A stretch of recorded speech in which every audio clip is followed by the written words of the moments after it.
Well, this is my project. It's an 86 Pontiac Fiero GT that I got in 2016. Got it off some guy in Missouri. This was originally a car that was in Kansas City, Missouri, or Kansas, I'm not sure which, because it has a Kansas City Fiero owner's sticker inside the window. I grew up in Kansas, Manhattan, Kansas, when I was going to Kansas State, and I had an 84 2M4. Loved the car. It was fun, and I've always wanted a GT, and so I was finally able to get one. But as people find out, the 2.8 is vastly underpowered. I was originally going to go with a 3.4 dual overhead cam. Bought the motor off of a friend here in San Diego. In California, there's a lot of restrictions when it comes to engine changes, and I wanted a manual transmission because the 3.4 dual overhead cam had an option on some of the vehicles for a manual transmission, and I wanted to change mine to a manual transmission. But I had issues with routing the exhaust with the headers, like the Fiero. West Coast Fiero has 3800 headers that are routed like the Fiero. It's underneath the heat shield there.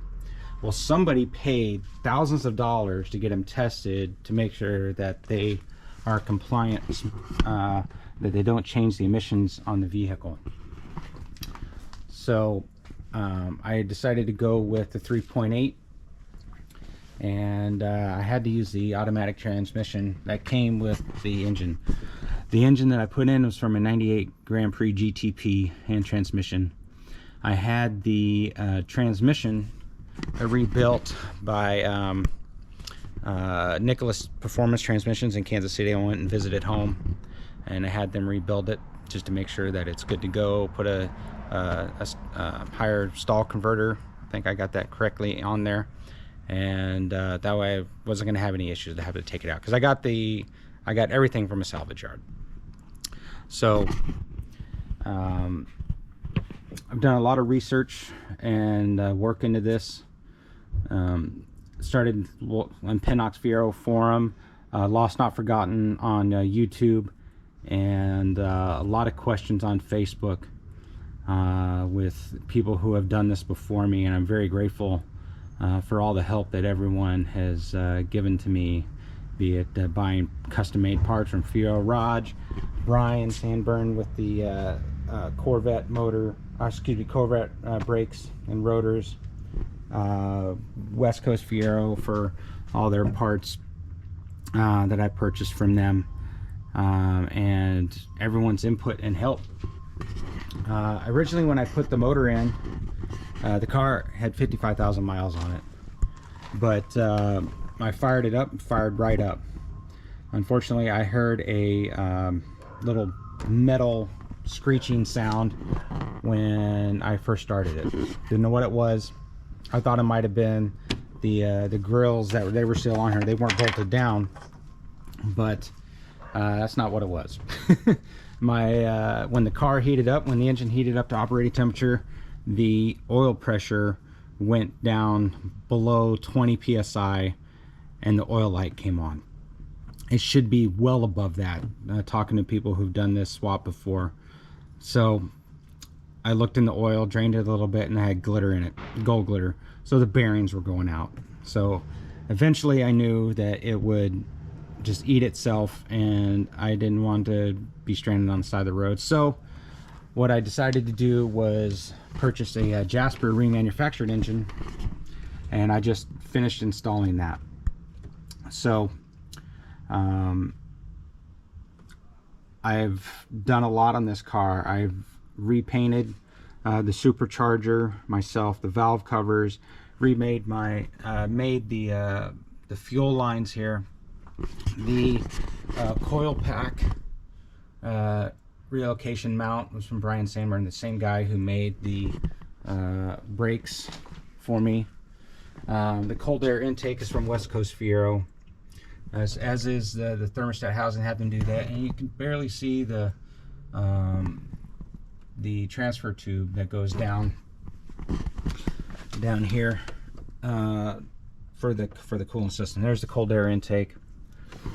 I powder coated everything. I had a different engine cradle that I got from a salvage yard here in San Diego, and I made my own coilovers. Get underneath the car here, and as you can see, I put in the new Rodney Dickman fuel tank. I powder coated the cross member as well. I put the Archie's relocation battery kit up front. I'll show that.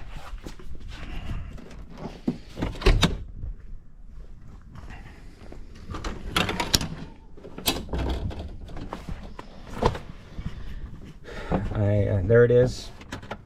The problem with it is it's a great kit. I like it because it puts more weight up front, but you have to secure the battery in there.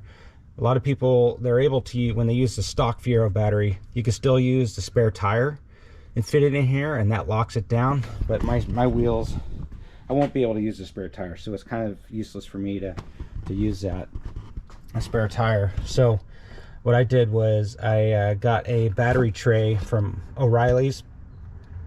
I had to trim it a little bit to fit inside here, and I put the larger battery in here for like a Grand Prix. It still fits in here, and so I'm able to bolt this down to secure it. I put the Champion 3-core radiator in here as well, and underneath the front, as you can see, I powder coated all the suspension, put new shocks. I rebuilt the steering. I had somebody rebuild the steering rack. I have to undo the steering system and adjust it so that the steering wheel lines up. I've replaced all the O-rings for the AC system for R134, all the green lines. On the interior, I got Mr. Mike's Fiero seats before he had to get rid of the logo. Alex, I believe on Facebook, redid my steering wheel and the gear shift. I put the 3800 PCM inside the stock location for the Fiero. I put the Tang Ban, the larger subwoofer, in down there, and a lot of other little stuff. All LED on the tail lights. These are good Keith Goodyear ones, but as you can see, it started doing something funky on the inside. I think that's, and I reached out to him, and he said basically I didn't let the paint dry on the reflective surfaces inside before I put them on, so the off gassing may have done this. So Keith hooked me up, and I got another pair for heavily discounted.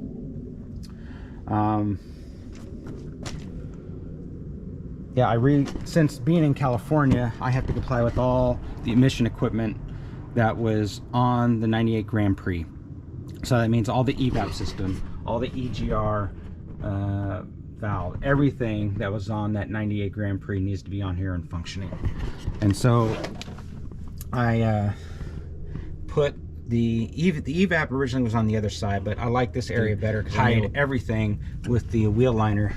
So as you can see, I installed it down here and routed it, all the hoses underneath. If we can get underneath again, it's quite the... So everything I put like heat wrap on, because the headers touch a lot. I think I could have routed the AC line. I got this from Chuck from Facebook. He made the line, the AC refrigerant line. I think I could have routed this just a little bit differently, but there's not a lot of room up there, so I just put plenty of heat shielding on everything, just to make sure that nothing gets melted. It's quite a bit that's been done, and hopefully I will be doing a engine start here soon. I'm going to remove the fuel pump fuse and then just crank it over to get positive oil pressure first.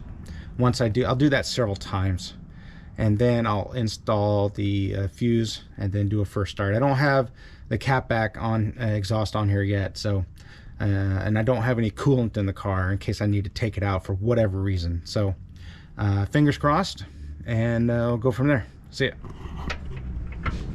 All right, so I already tested it. We got oil pressure.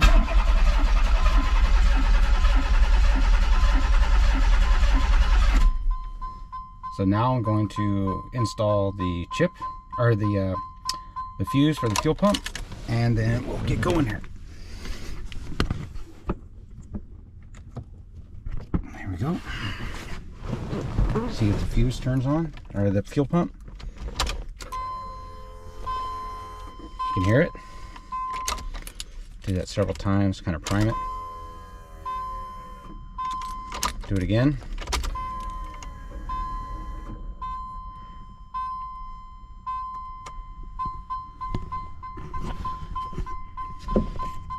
All right, so here we go.